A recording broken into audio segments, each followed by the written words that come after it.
les services de renseignement israéliens, anglais, américains ont confirmé et les agents yi nga xamantene ñom ñoo joxe xibaar xam carrément li xew bu ngeen jëlé ku melni colonel Scott Water renseignement ngeen jël ku melni Bernard Dodd ngeen jël ku melni David Palmer ngeen jël ku melni Jalak Toros ngeen jël ku melni colonel Douglas ñi man lay top ce sont des gradés ñen ñi américain la ñen ñi britannique ñoñu dañoo taxaw ni carrément Iran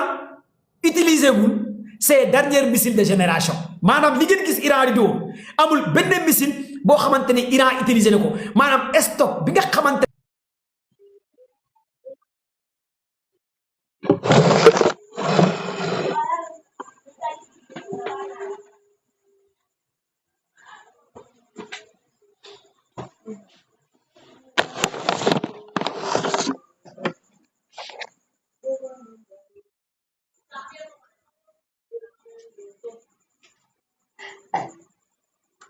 les missiles balistiques intercontinentaux Iran utilisé ko li fo ngeen xam d'abord li en matière de guerre les drones kamikazes Iran utilisé wu len li fo ngeen xam ko kon donc gaay te li ni ma len di jox xibaar ce sont les services de renseignement Émirats arabes ñoo joxe quel type de missile la américain yi la Iran lancé ci base bu nek Abu Dhabi les bases américaines yu nek Abu Dhabi gaay partagez len live bi américain yi dañoo bëgg xam yan genre missile la Iran utilisé produit yi gaay joré bu nga xolé Bahreïn Émirats arabes Qatar Abu Dhabi Ulday ngeen jël fi nga xamantene Diego Garcia sen 5e flotte Yes Navy tous ces missiles yi Iran utilisé moy missiles yo xamantene date na plus de 20 ans à 30 ans la Iran utilisé des anciens missiles yo xamantene date na plus de 30 ans à 40 ans américains ak britanniques li lañu bëgg xam d'abord yan genre la Iran utilisé Iran laalagul stock bu bess bi li fu ngeen xam ko en matière de géopolitique et de géostratégie parce que waxna len Iran rew guerre la do ñew salam alaykum malikum salam nga saraxé li nga am kenn du ko def Iran du ko def xam nañ luy guerre Iran la guerre des 12 jours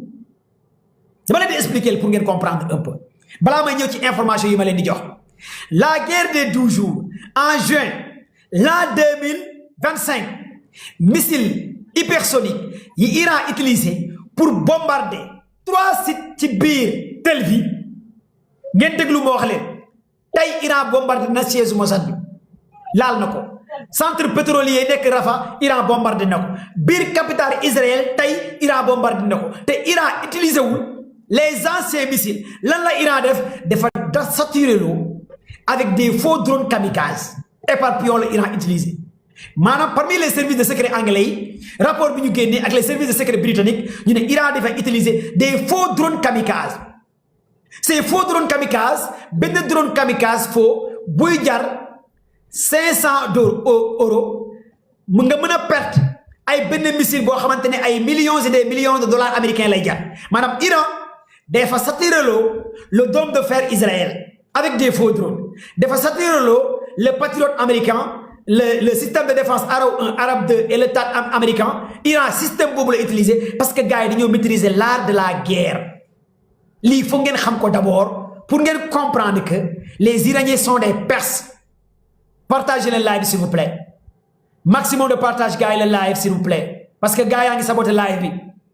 tapoter leen ngeen partager live bi pour sécuriser le live ñi abonné gul ngeen abonné pour sécuriser le live ñi abonné gul ngeen abonné parce que information yaa ngi nii fes del xibaar yi joxaguma leen dara voyez lii dama leen di expliquer d'abord li xew maa ngi nii xibaar yi ma leen nar a jox nii léegi xam naa dama leen koy jox bu pare ngeen Sénégal da ngeen di génn di jubilé barke Cheikhou Tidiane xibaar yi ma leen nar a jox nii léegi yu bàyyeekoo ca Iran ak anglais ak nangam da ngeen di génn di jubilé nu mu gën a gaawee pour ngeen comprendre que ne les Iraniens dinañ ñaf-ñafal Israël ak États-Unis man maa leen wax loolu pour ngeen xam ne que mais nag tous les médias dama leen di jox information pour ngeen xam ko ngeen comprendre nan la guerre bi démarre tous les médias français bu leen ci focus premier élément bi ma leen di jox parce que les sionistes ñoo moom ces médias français 80% des médias américains anglais bu leen ci focus sionistes yi lobby ñoo ko moom fu mu ne dañoo daw dellu ginnaaw utiliser ces médias pour manipuler l'opinion internationale avec une manipulation de totale daw leen ngeen focus ci média arabe yi lu mel ni Al Jazeera lu mel ni Arabia lu mel ni Arab H lu mel ni Sen 12 ñooñu ngeen di focus wala ngeen daw wóori Telegram France 24 baaxut Le Monde baaxut LCI baaxut yéen a ngi comprendre li ma leen di wax dama leen di jox média yi nga xamante ne sionistes yi ñoo fa teg loxo parce que fu mu ne dañoo tiit ñoom ñëpp a tiit déglu ngeen discours Emmanuel Macron déglu ngeen discours Macron bi nee na kenn yëgalu ko xew bi kenn yëgalu ko guerre bi bokku ci xamul lan moo xew mais parce que xam nañ ne instant yi dañoo dugg ci benn aller sans retour Iran bu nekkee Iran dafa parvenir kuuleeloo ñaari navire de guerre américain yi nëbb image amul benn média français bu ko wane kon lan moo tax média français yi wane ko Al Jazeera wane ko Iran kuuleeloo 5e flotte américain bu nekk daara Bahreïn amul benn média français bu ko wane ak média anglais kon ngeen xam ne ñii ils sont pas crédibles seul Al Jazeera ak média arabe yi ñoo koy wane mu ngeen téye fa pour ma wan leen manipulation de masse pour ñiy déglu ay France 24 LCI Le Monde nangam ñëpp dañuy kàcc ñu ci gën a bëri ci ñoom dañuy kàcc di manipuler parce que dañu leen ñafal sionistes yi ñoo nekk seen ginnaaw parce que ñoom dañoo foogoon ne bu ñu duggee ci Iran dañuy am li ñu bëgg pourquoi Donald Trump ne population bi nañ génn jéem a daaneel gouvernement bi pourquoi mais parce que dafa bëgg teel a génn ci guerre bi première image Trump nee na population Iran nañ génn population Iran génn di soutenir Ali Khamenei ne ko guerre la lu tax parce que dafa bëgg a teel a génn ci lii mais parce que américains yi bu ñu mënul dugg par la voie terrestre ci suuf si mënuñoo dugg ci jaww ji mais américains yi nan la ñu mën a gagner guerre bi porte avion Abraham Lincoln dafa disparaître dafa daw kenn xamul instant yi fan la porte avion Abraham Lincoln bi nekkoon dans le Moyen-Orient nekk quitté nañ dans le golfe Persique quitté nañ dans le Moyen-Orient lii mooy l'information de taille bi ma leen di jox le porte avion Abraham Lincoln génn na carrément fi nga xamante ne mooy le détroit ci fi nga xamante ne golfe Persique lii information de taille bi ma leen di njëkk a jox kon jàpp leen ne que Abraham Lincoln daw na lii mooy xibaar bi ma leen di njëkk a jox te américains yi bëgguñ ko wane Abraham Lincoln porte avion bi daw na génn na fa nekkatu fa instant yi may wax ak yéen lii première image te du ngeen dégg gars yi est-ce que yéen a ngi suivre pour manipulation bi laa bëggul ngeen nekk Abraham Lincoln fan la nekk daw na détroit d'Ormuz Iran tëj na ko détroit d'Ormuz Iran tëj na ko Abraham Lincoln daw na Gérard Ford pour l'instant Gérard Ford moo fa nekk di riposter ñu ngi xaar nag les heures qui viennent gars yi ñu ngi pare pour wàccee porte avion États-Unis bi tudd Gérard Ford moom kese moo fa des pour l'instant dans le Moyen-Orient mais Abraham Lincoln moom disparaître na kenn xamul fan la nekk jamono ji may wax ak yéen lii foog ngeen xam ko en un temps de record Abraham Lincoln dox na américain yaa ngi xaddi di daw ci golfe Persique Iran tëj na détroit d'Ormuz dara du jàll léegi détroit d'Ormuz Iran moo koy contrôler xanaa kañ ki ngay gañe danga koy gañe ci géej ki ngay gañe du wàccee US Navy ci Bahreïn ki ngay gañe du wàccee sa ñaari destroyer en plein mer ki ngay gañe du fëgg sa 5 bases militaires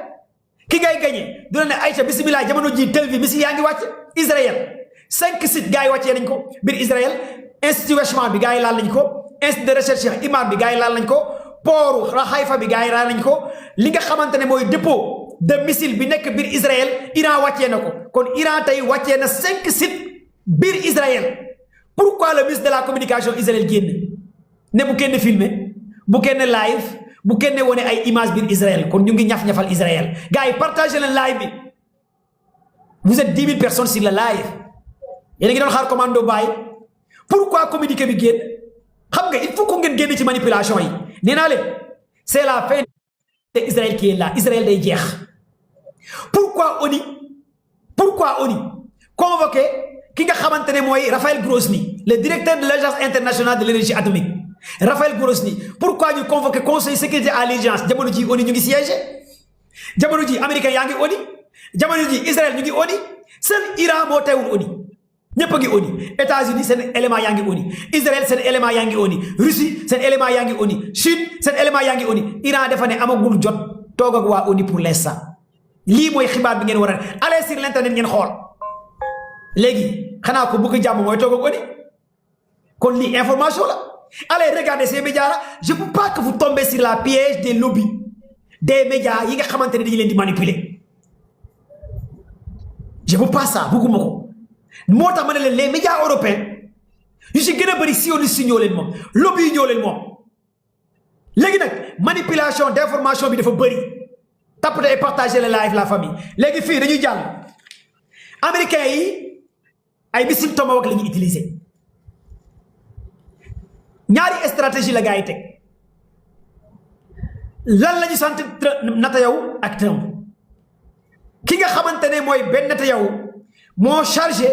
pour décapiter rey dirigeant Iran yi États-Unis ñoo chargé pour installation missile yi ak commandement yi ak armée bi pour loolu wàllu États-Unis la ñaar ñii lii moo am ci cas bi Mamiranda merci pour les cadeaux les cœurs les fleurs Ado merci pour les cadeaux gars yi jox leen cadeaux yi cœurs yi fleurs yi lii mooy xibaar yi ngeen war a am Ndiaga merci li ngeen war a comprendre d'abord Chefal merci MB merci pour les cadeaux les fleurs les cœurs partagez leen live s'il vous plaît gars yi tapatez leen live bi waay tapatez leen ngeen partager live bi na gaaw s'il vous plaît léegi nag opération bii nii mooy opération bi nga xamante ne ñoom Israël ak lii di États-Unis dañ ko paraphasé Israël tey moom la ñu waxoon président bi nga lañu bëgg nga rey premier ministre des affaires étrangères nga war a rey Git Ali Khamenei nga war a rey commandant bi nga war a rey lii moo nekkoon agenda bi ñu jox Ben Netanyahu moo tax Ben Netanyahu utiliser plus de 200 avions pour bombarder à distance mais les avions F-35 furtifs Fi-18 ne parviennent pas à pénétrer l'espace aérien iranien mooy premier élément d'échec bi ñaareel bi cible yi ñu ko joxoon pour mu rey gars yi président Iran bi kenn xamul fu mu nekk kenn reyu ko Ali Khamenei dañ koo nëbb information bi gars yi génnee ne am nañ corps bi am nañ corps Ali Khamenei git bi xanaa dëgg-dëgg booy guerre ci nga xamante ne moom nga gën a soxla boo ko reyee da ngay wane néew bi nee na jël nañ image ak photo néew bi war nañ ko Ben Netanyahu xanaa kay dëgg-dëgg Ben Netanyahu yow nga moom tous les médias européens américains xanaa boo amee corps bi ak néew bi ak image yi xanaa nga wane ko kat ñu xam ko attends bu ñu reyee Oussama Ben Laden dañ ko wane non bu ñu reyee général Soleimani dañ ko wane non bu ñu reyee Hassan Nasrallah dañ ko wane non xam nga ñun dañuy suivre géopolitique ñun xam nañ information bu ñu manipuler ak information bu ñu manipuler wu américains yi bu ñu reyee Hassan Nasrallah dañoo wane image yi Ben Laden dañoo wane image yi est-ce que vous êtes là avec moi est-ce que vous êtes là avec moi général Soleimani en l'an 2020 général Soleimani en l'an 2020 bu ñu ko reyee dañoo wane image yi Iran bombardé Alaska en l'an 2020 bu américains yi reyee ak Israël général Soleimani en l'an 2020 géopolitique dañu koy dund di ko lekk di ko naan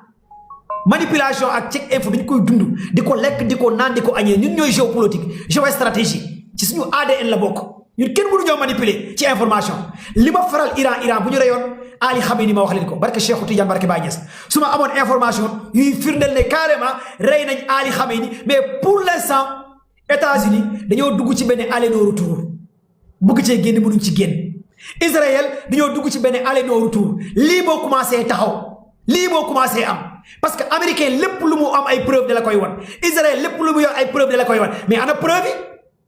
ana preuve yi yow nee nga am nga image rey nga ko jox nañ la ay image yor nga image Trump nee na rey nañ ko am na image waaye sa dëgg kañ boo amee image dañ koy wan adduna bi gis ko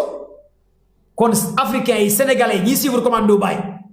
gars yi ñu ngi nekk ci benn bataille psychologique pour déstabiliser les Iraniens te yàgg naa leen wax Iran plus de 2995 ñu ngi xeex ay Perses lañ les Iraniens sont des Perses du ñu ay arabes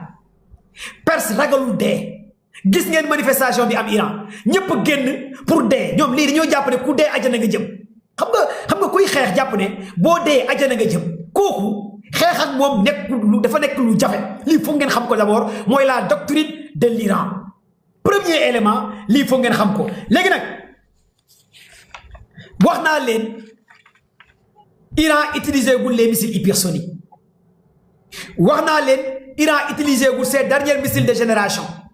ancien stock bi lay utilisé lii wax naa leen rapport bi te rapport bii nii ce sont les services MI6 ak MI6 ak MI6 ak CIA ak li nga xamante ne mooy service britannique ñoo ko génnee tous les alliés des Américains ñu ngi toog di xaar alliés yépp kenn ñemeegul dugg ci guerre bi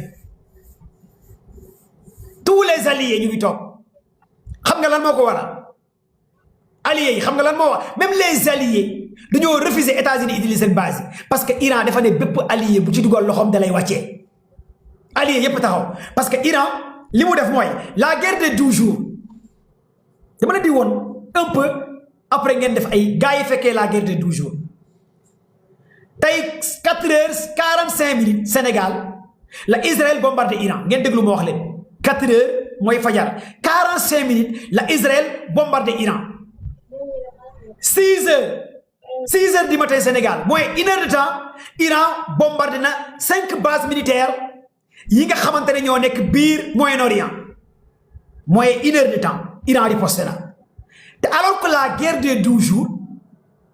Iran balaa muy riposté mën na presque 19 heures de temps bientôt 24 heures Iran doog a riposté xam ngeen loolu lan laa la ci bëgg a expliquer pour ngeen comprendre ko un peu bu ngeen delluwaatee un peu ci ginnaaw la guerre de 12 jours en l'an 2025 juin l'an 2025 bi Israël attaqué Iran pour Iran riposter envers Israël mën na 19 heures de temps presque 24 heures balaa Iran di riposter xam ngeen lan moo ko waroon mais parce que boobu Israël dafa bett Iran Israël dafa bettoon Iran mais foofu la guerre de 12 jours 4 à 5 commandants la Israël rayoon la guerre de 12 jours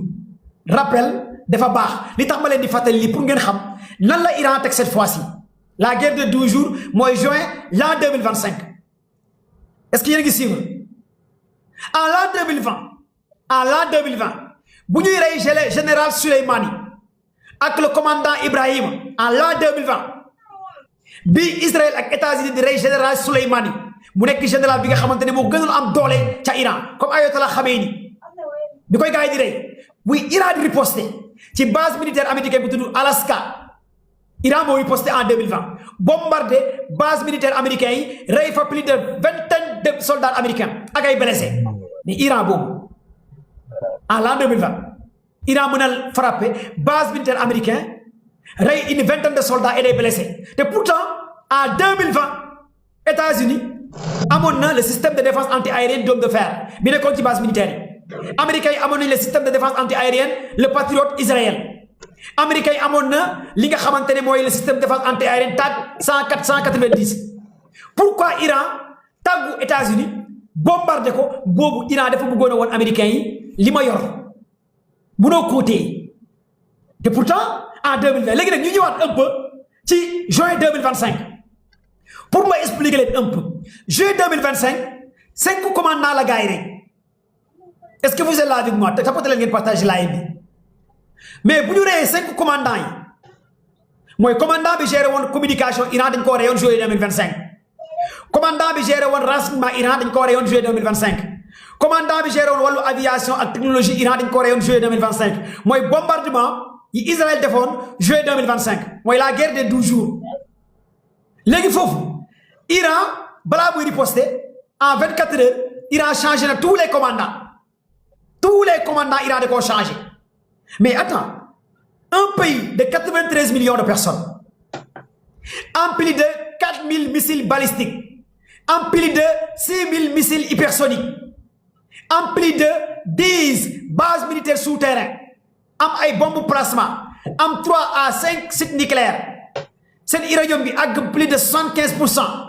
am des drones kamikazes jël ay drones di ko jox Iran Russie mais réew boobu nga xamante ne tous ces bases militaires souterraines mais da ngay xalaat un peu la technologie des Iraniens en juin 2025 bu Iran riposté envers Israël Iran dafa écrasé te Iran balaa muy riposté dafa annoncé woon Israël dina riposté boobu Iran lan la riposté en moins de 5 minutes les missiles balistiques missiles hypersoniques Iran àgg na Israël en juin 2025 moins de 5 minutes léegi pourquoi cette fois-ci missiles yi nga xamante ne Iran tiré na ko balaa muy àgg Israël def na 10 minutes xam nga lan moo ko waral mais parce que missiles yi ancien stock bi la Iran utilisé missiles yi nga xamante ne 50 ans 40 ans ba léegi Iran utilisé wu les missiles hypersoniques yi nga xamante ne en 2 minutes 3 minutes day àgg fi nga xamante ne mooy Tel Aviv est-ce que yéen a ngi comprendre un peu est-ce que yéen a ngi comprendre un peu li ma leen bëgg a expliquer parce que cette fois-ci bi Iran di attaquer Israël 10 minutes missile Iran yi àggul Israël le temps de record ñun dañuy suivre géopolitique Iran bu mu annoncé mu ngi riposté Israël joxe communiqué ne missile yi départ nañ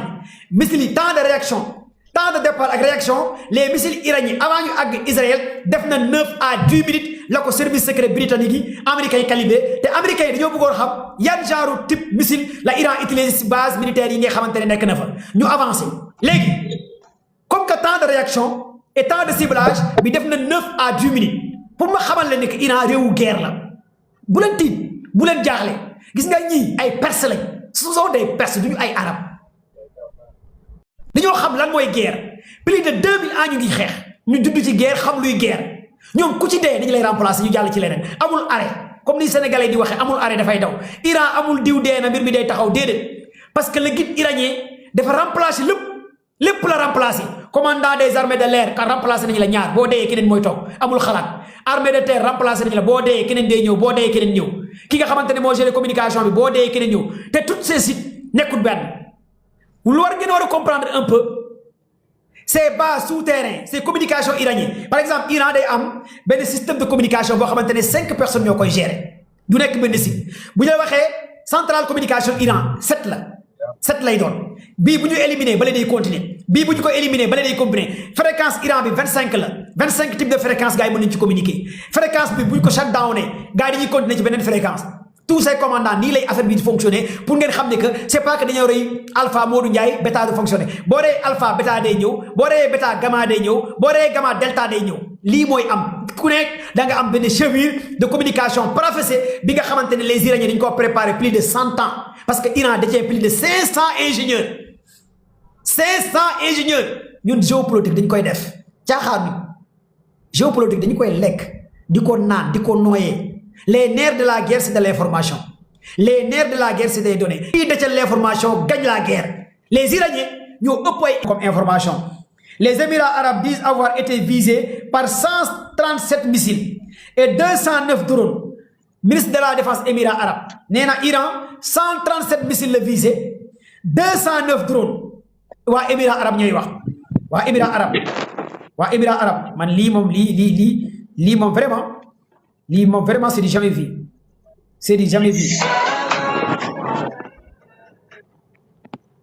lii moom vraiment un missile iranien a touché une base américaine à Jordanie base américaine bi nekk Jordanie base américaine bu nekk Jordanie aussi gars yi wàccee nañ ko li mooy dernière information yi ma leen di jox pare wula information de taille live en direct des missiles balistiques premier entre en action dans quelques heures mooy information les missiles balistiques entrent en action les missiles balistiques iraniens dans quelques heures dinañ dugg fi nga xamante ne mooy action lii aussi mooy information bi ma leen di jox live nda le site de Tel Aviv après les frappes Israël regardez les images ah Tel Aviv lii Israël la Israël mu ngi tàkk capitale Israël lii yëpp Israël la lii yëpp ngeen di gis Israël la mu ngi tàkk information yi Telegram nga ko mën a amee wala Al Jazeera Iran wàccee na Israël résidence benn tayaw bi gars yi éliminé nañu ko lii mooy centre de recherche ñu continuer information yi jeexagul une force Dubaï ñetti immeuble yu nekk Dubaï ay immeuble américain gars yi wàccee nañu leen aéroport Dubaï bi gars yi laal nañ ko base militaire bu nekk Dubaï gars yi laal nañ ko au-delà de ces 5 bases militaires pour ngeen comprendre que ne dernière information bi un bombardement intensif la mort de Jebel Al-Ali aux Émirats arabes destruction signalée dans le port bi nga xamante ne moo nekk dans les Émirats arabes mu ngi tudd Jebel Ali port bi nekk Émirats arabes Iran bombardé na port baa ngi tàkk moo nekk nii Al Jazeera mu wane live da port bii nii ngeen di gis mu ngi nekk dans les Émirats arabes gars yi tapoté leen on signale live jàpp leen ci combat bi ngeen partage ñu ngi signale live partagez leen ñu ngi signale live les missiles hypersoniques entrent en action les missiles hypersoniques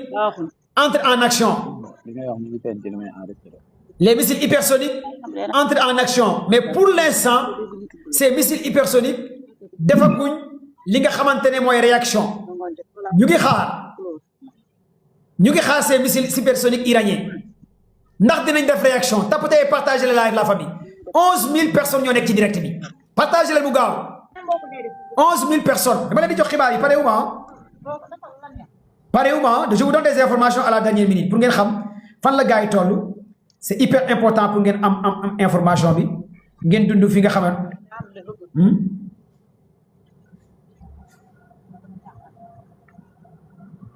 déclaration bi nga xamantene Guide suprême bi envoyé nako bi ginaaw bu ñu waxé né déna dama leen di jox vidéo bi ngeen xol ko Ali Khamenei moins de 5 minutes génné na vidéo télévision Iran ñoo tek vidéo bi kon gaay jubilé len Khamenei déwut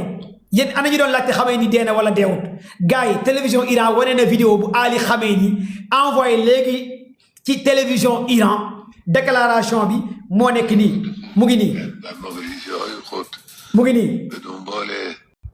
mu ngi nii direct mu ngi nii di wax ñi doon wax déna Ali Khamenei mu ngi nii di wax moins de 2-3 minutes lañu am information yi gars yi partagé leen live bi Khamenei deewut gars yi dañu doon fen voyez les informations moins de 2-3 minutes la télévision Irak génnee Khamenei mu ne maa ngi ci sa jàmm gars yi naan dee naa deewuma xanaa ñoom ñoo jaaxle loolu lay wax ma wax leen lan la wax déclaration des guides de la révolution iranienne diffusée sur la télévision iranienne. Je m'adresse à la nation suite aux frappes américo-israéliennes. Je suis en bonne santé grâce à Dieu. Oh, gars, partagez les mots, gars. Je suis en bonne santé. Gars, je signale live. Je suis en bonne santé grâce à Dieu. Nous condamnons fermement cette agression. Iran résistera avec force et vaincra. J'adresse à l'unité nationale et à la fermeté face aux ennemis. Restez innés et détermination totale. L'Iran vaincra. Li moy information bu mu génné ko ñu doon wax déna génn na Ali Khamenei mu ngi ni voyez les images télévision Iran mu ngi ni di wax télévision Iran live da ki doon Trump doon wax déna ak benn te yow mu ngi ni di wax Iran ro sarboran kardid mu ngi ni voyez les images partagez le bu gaaw ki ñu doon wax déna xam nga motax mané len def len dank rek bataille psychologique bi dafa beuri def len dank rek gaay xamuñ fan la nek gaay partager len ngeen tapoter live bi Ali Khamenei le guide suprême iranien live da mu ngi wax mu ne mu ngi ci jamm ak salam dara jotu ko mu ngi ñaanal wa Iran di wax ne na gaay continuer xex bi continuer guerre bi yalla may len ndam li moy déclaration bi Khamenei def merci Oumar yow mi battre gaay nga battre commando bay xamal laal tuuti bisab koor gi dafa saf du ngeen ma battre ma jox leen information pare wu ma laal tuuti sama bisab comme nga xamee ni mu ngi dund alhamdulillahi rabbil alamin alhamdulillahi bo ba léegi ndoguma maa ngi doog a ndogu waaw maa ngi doog a ndogu gis naa sama maam allahu akbar bo ba léegi maa ngi tiit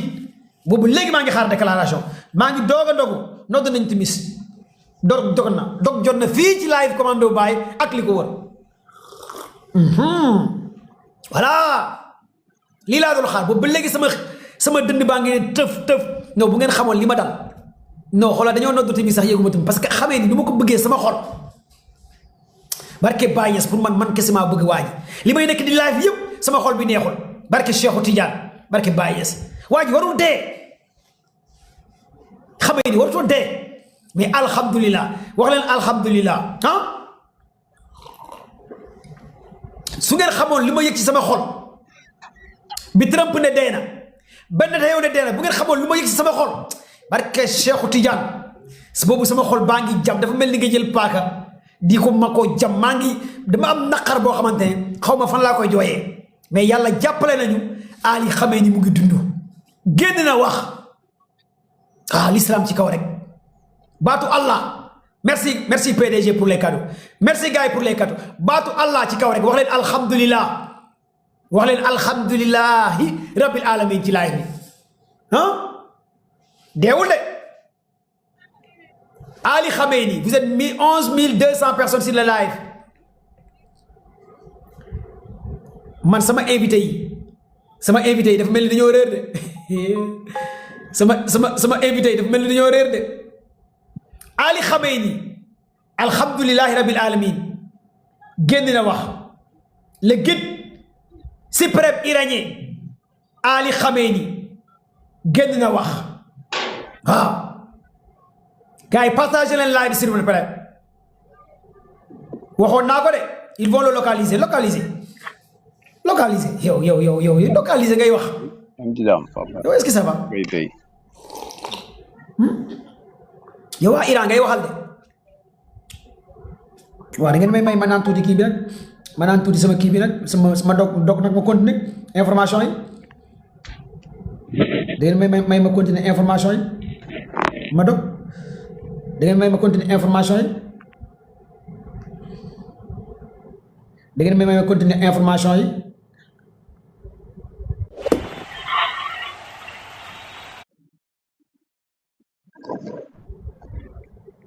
da ngeen may ma continuer information yi na gaaw s'il te plaît na gaaw partage leen mu gaaw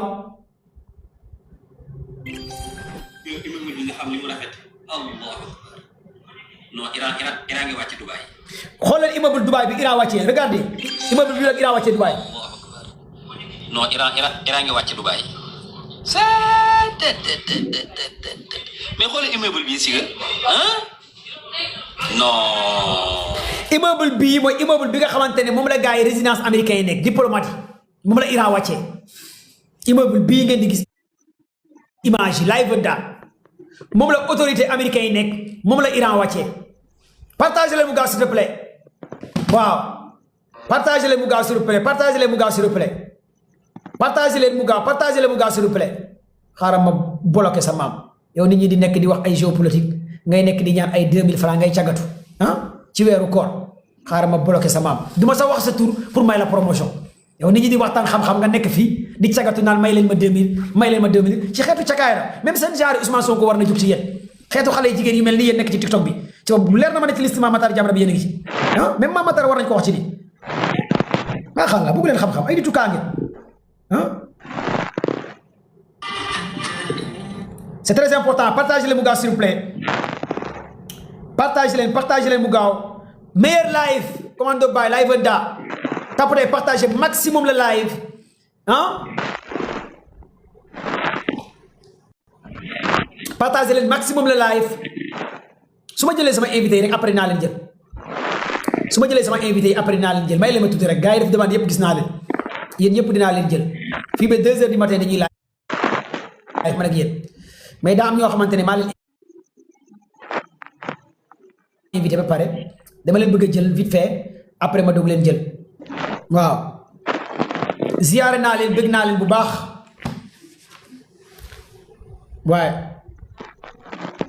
waaye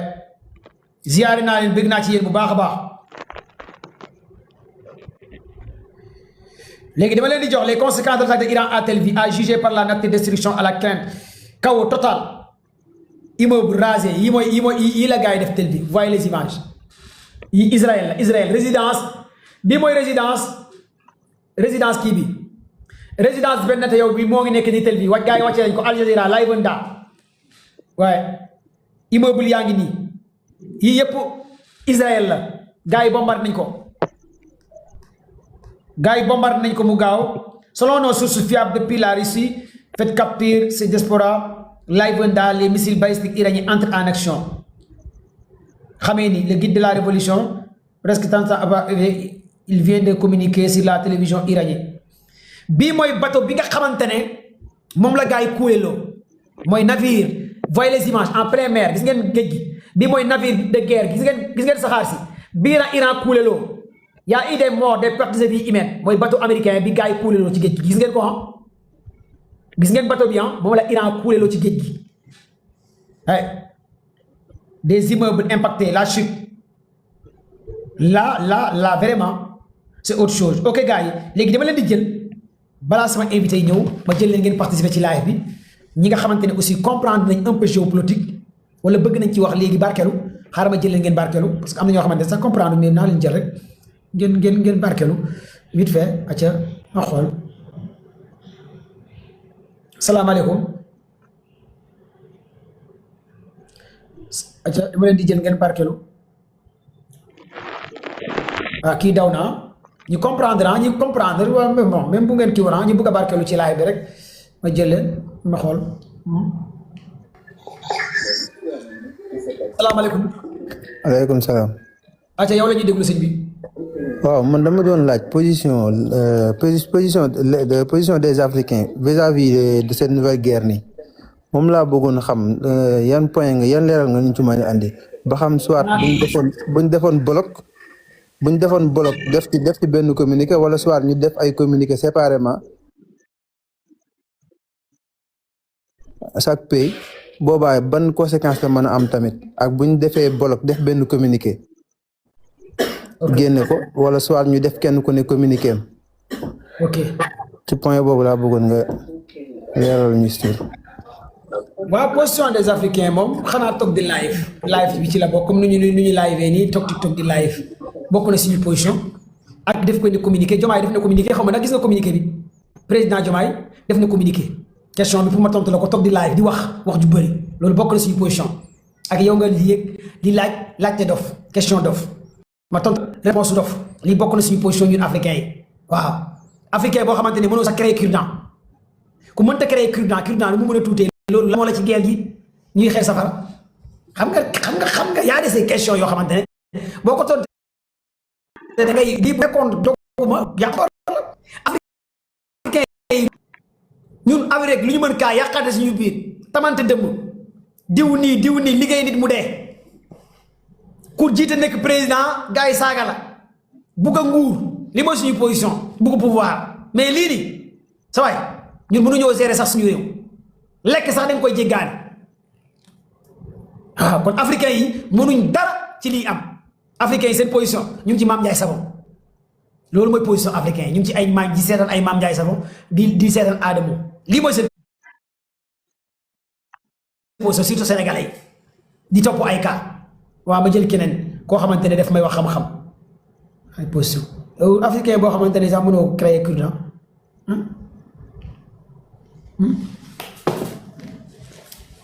tapotez partagez le live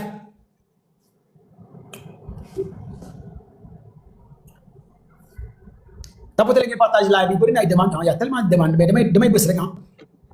allo salaamaaleykum. waaw maaleykum salaam. ñu ngi lay ziar commando ça va. waaw sant alhamdulilah. bien merci alhamdulilah en tout cas merci beaucoup ah. ñu yegg rek pour remercier la quoi ci live yi ay information yi quoi. jaajëf waay merci beaucoup quand même. mais kontaan nañ ci yow en 4 ans. ok merci beaucoup salaamaaleykum. 4 ans bëgg nañ ci yow maaleykum salaam. salaam ziar naa la gars yi bëgg a participer aussi par appel téléphone mu ngeen a woote ci numéro kii bi ngeen di wootee WhatsApp bi 76 726 15 20 76 ngeen di def 726 15 20 mën ngeen a woote par appel WhatsApp. mën ngeen a woote par appel WhatsApp ci 76 726 15 20 bu nekkee am na lu ngeen bëgg a participer ci appel WhatsApp da ngeen di woote ma dugal leen ci appel WhatsApp bi en plus 221 ngeen di def 76 726 15 20 plus 221 76 726 15 20 ma dugal leen par appel WhatsApp ngeen dugg ngeen participer et voilà bu nekkee am na leneen lu ngeen bëgg a wax par appel téléphone bu nekkee mënu leen yëg ci live li ngeen bëgg a participer par appel téléphone mën ngeen a woote plus 221 ngeen di def 76 726 15 20 76 726 15 20 appel WhatsApp kese ma dugal leen ngeen wax seen xalaat waaw ok xaar ma jël kii salaamaaleykum ok bàyyi ma jël kii salaamaaleykum. commando ñu ngi ziar. sant alhamdulilah fooy wootee tur bi. maa ngi wootee Angleterre ñu ngi lay jërëjëf. waaw ñu ngi lay béggee bu baax a baax alors yow looy wax ci guerre bi noo gisee. non li may gis si guerre bi man lu ndaw la rek dama yàgg commando yow boo jugee dem ci dugg ci benn kër la koñ na nag leen di attaqué. waaw léegi nga ñëw di attaqué waa kër googu di woo waa koñ bi ñu ne léegi nga ne nañ la dimbali kon kañ yow amoo kàttan boo amoo ci ñoom dara lan la ñu woo population bi. loolu moom dëgg la mais parce que dañoo jaaxle. waaw loolu tax ma ne la ñii dañuy soob rek. dañuy soob kay. ñoo leen dimbali ma génn leen. waaw génn leen jàppale ko ma te yéen seen làmb ji la yéen a yor ay puissance yéen ah. non gars yéen a koy dégg dégg ngeen lu mu wax dégg ngeen lu mu wax. ok waaw ok merci baa ñu jël keneen ma la bëgg a wax waaw aca da ngay jëlal ñor rek di la remercier ni ngay def nii yàlla la yàlla fay lii nii yàlla doon télé bu mag jërëjëf waay jërëjëf. yal na ko yàlla def yaa kat. ok ñi bëgg a woote par appel parce que bëggu ñoo dugg pour gars yi xàmmee leen bëggu ñoo dugg ci TikTok gars yi xàmmee leen par appel téléphone salaamaaleykum baal ma jël kii. waaw sëñ bi fooy wootee. maa ngi woote Fouta maa ngi tudd Amady Diallo di la suivre dans 5 jours. waaw Amady Diallo Fouta naka waa Fouta. alhamdulilah ñu ngi si jàmm. acca na gaaw am nga une minute. waaw aha. waaw. ok baal ma jël keneen. baal ma jël keneen. 76 726 15 20. live on daa direct. baal ma jël kii.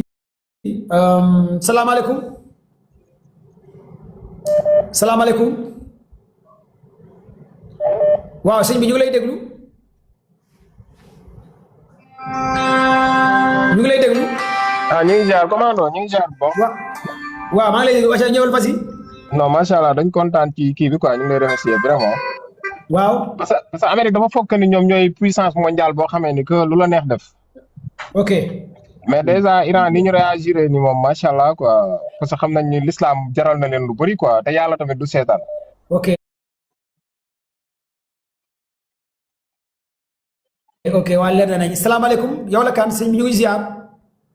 waaleykum salaam delloo ziar. fan ngay wootee nii. waa kii mu ngi Lamine. bi kay kenn ñamewul kii. ah. nga toog ci fenêtre di filmer rek mais doo mën dara. mais yónnee ma image yooyu ma xool par WhatsApp ma xool. d'accord ñu ngi leen di sàkku. ok rafet na yow mi nekk Israël yónnee ma ko par WhatsApp ñu xool live daa image yooyu nga xamante ne mën nañu ko fa amee côté Israël baal ma jël keneen merci. salaamaaleykum. salaamaaleykum. maaleykum salaam ñu ngi lay ziar na nga def commando. noo tudd ak fan ngay wootee nii. maa lay woowee Canada. Canada naka waa Canada. ñu ngi sant bu baax a baax. alors lan ma fa nekk nan ngeen di dundee génn foofu. waaw ni ñu koy dundee fii Canada moom ça va y a rien tout va bien maintenant ma seule question c'est par rapport ak le statut du première puissance mondiale penses-tu que tey jii nii Trump li mu bëgg nii bu ko amulee est-ce qu'il va pas perdre ce statut par rapport ak statut bi ñuy wax première puissance la parce que je sais que ni il va pas sortir vainqueur si li mu dugg nii. ok ça c'est sûr et certain. ok. ouais man nag dama doon xalaat parce que je sais que ni il va bientôt se retirer par rapport ak riposte bi nga xamante ne moom la iranien yi commencé di am nii parce que fu mu toll nii dugg na si loo xamante ne génn naat si rek la bëgg. surtout très bien yow gis nga loolu yow gis nga loolu aha. génn naat si non man ma koy lire parce que man je suis man maa ngi si nord man je suis en Amérique te ma koy lire gis ngeen xoolal commando. gars yi partagez leen live s'il te plaît partagez leen mu gaaw aha. gis nga li ma lay wax nii ah. waaw. fu mu toll nii ah. Trump même les Canadiens ñi nekk fii nii ah kenn àndul ak moom ñëpp ko jéppi parce que il pense que c'est le maître du monde est-ce que comprendre nga kenn ñëpp ko jéppi léegi nag yàqamtuwul ku ne ko génneel sa loxo ci ndab li. ok te ñëpp ko seetaan et ça va pas s'arrêter là. ok ça va pas s'arrêter là léegi nag ce qui est sûr et certain que ni Chine mi ngi taxaw di xaar Russie mi ngi taxaw di xaar Pakistan yeneen alliés ñu ngi taxaw di xaar parce que ils ne font que attendre que affaire empire bi ñu dugal seen loxo fu mu toll nii léegi nag li ma bëggoon xam léegi est-ce que s'il se retire est-ce que le statut du premier puissance mondiale va toujours être octroyé aux États-Unis. non c'est fini instant yi s'il retire même les alliés yi dañu koy yàpp parce que boo gisee instant yi waa Arabie Saoudite ak Émirats arabes nee nañ am nañ droit de riposte mais dañu riposter ñu dem bay bombarder seen base yi kon y a un échec total. Première frappe yow nga riposter 5 bases militaires américaines ñu shut down leen les c'est du jamais vu US Navy gars yi laal ko ñaari navire gars yi laal ko maanaam Iran premier jour mais c'est grave. commando il y a des alliés yoo xam ne y a par exemple du xam États-Unis xam ne le Canada c'est son petit frère mais il est neutre parce que y a beaucoup de choses yoo xamante ne instant bi Canada et États-Unis jubóowuñ ci. ok merci baal ma jël keneen gars yi vraiment li mu wax li am na solo Canada la nekk di wootee nii il a parfaitement raison parce que bu ngeen xoolee Trump instant yi dafa bëgg génn ci affaire yi sa baal ma jël kii salaamaaleykum. salaamaaleykum. sëñ bi na nga tudd ak fooy wootee. man la Moustapha Gueye maa ngi wootee fii Dallas Texas. Moustapha Texas aux États-Unis alors bu fa nekk ak nan nga gisee affaire yow ban analyse nga ci def. waaw d'abord ñoo ngi lay sant tamit ci affaire yi. ci information yi. lii la ñu soxla daal xam nga monde buy yëngu dañuy wax si la ji si li koy yëngal. jaajëf xam voilà léegi nag pour ñëw rek tout juste rek mais maa ngi gis ni nga ne kii bi xamee. def na benn vidéo il y a même pas 3 minutes. wala 5 minutes. mais bi ma xoolee man tamit fii nii man news yi ma gis fii nii récemment ni 2 heures de temps des dañu wan ni moom dee na. waaw moo tax ma ne léegi ndax vidéo buñ la bi nga yore woon bi nga dugal ndax vidéo bu yàgg. non dee bi c'est pas confirmé par les services de renseignement iraniens par les commandants iraniens parce que daa am benn bataille psychologique boo xamante ne am na ñi ne dee na mooy les services de renseignement MI6 ak Mossad Israël ñoo ne jox nañ ki nga xamante ne benn te yow koor lañ ko jox depuis ma xamee ni jox nañ ko ma ne daa am lu ñuy wooyee bataille psychologique américains yi dañoo bëgg a abattre psychologiquement les iraniens pour wane ne xamee ni dee na ma ne bu dee woon nu ñu defoon général Soleimani wane ko noonu la ñuy def bu dee woon nu ñu wane Hassan Nasrallah noonu la ñuy def bu dee woon nu ñu wanoon Ben Laden noonu la ñuy def bu dee woon nu ñu wane Saddam noonu la ñuy mais pour l'instant daa am benn propagande bu xam pour ñu localiser ko ils ne parviennent pas à localiser Khamenei muy benn ils ne parviennent pas à localiser le président iranien parce que les nerfs de la guerre c'est de l'information qui détient l'information gagne la guerre et les avions K-35 américains yi lu ñu mën mooy localiser la personne avec les satellites militaires américains yi te jamono ji xamaguñ fan la Khamenei nekk léegi nag bu xamee ni génnee ne maa ngi fi wala gars yi ne deewul mu ngi fi mais gars yi loolu la ñu soxla xam nga nag comprendre nga baax parce que fu mu ne Iran à partir de lundi lay def lu ñuy woowee récapitulation de base lundi bu ñu paree ci weekend bi Iran dina wax kan moo dee kan moo deewul lan moo am mais c'est pas les services de renseignement américains ñoom ñooy jox rapport envers Iran guerre du demee noonu en matière de guerre y a manipulation de données manipulation de communication manipulation wala benn média américain wala benn site internet day publier benn affaire nga gëm ko du noonu waxuma du amul mais dama lay wax ne que bataille psychologique la ñu nekk pour abattre gars yi bataille boobu moo tax Trump génn ne population Iran génn leen ngeen jël nguur gi parce que ci bataille psychologique la ñu nekk xamee ni dee na génn leen est-ce que yéen a comprendre baa fi may waxee loolu foog ngeen xam ko daw salaamaaleykum sëñ bi na nga def. yàlla na yàlla. oh dagg na. allo. salaamaaleykum. ñu ngi lay siyaare. waaw tur bi ak fan ngay wootee yi. Fallou maa ngi lay woowee ba Touba. ah Fallou naka waa Touba ñu ngi siyaare baax a baax. commando man de wax dëgg yàlla sama xol seet na torop ndax gis nga lii ngay def nii. yàlla.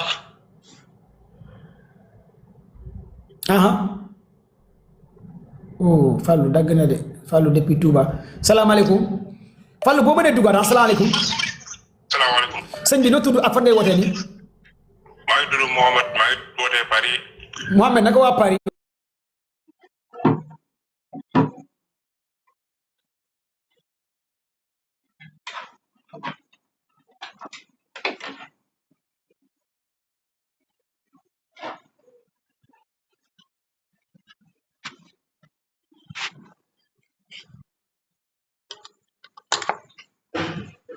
allo. ñu ngi lay dégg yow rek lay gars yi déglu gars yéen a koy dégg ci commentaire yi est-ce que yéen a koy dégg bu nekkee yéen a koy dégg ci commentaire yi yéen a koy dégg. waaw ça prouve que ñoom dañoo bëgg a attirer si diine musulman yi quoi yahud yi ñoom ñu ngi continuer existé ba léegi te léegi seen mission dépassé na sax bëgg nañ bu ñu paree si Iran bi di ba yaakaar naa si Afrique la ñuy continuer Égypte. parce que là cas bi c'est trop grave parce que ñoom déjà commencé nañ évacuer seen dirigeant yëpp quoi. waaye loolu laa bëggoon sànni merci beaucoup.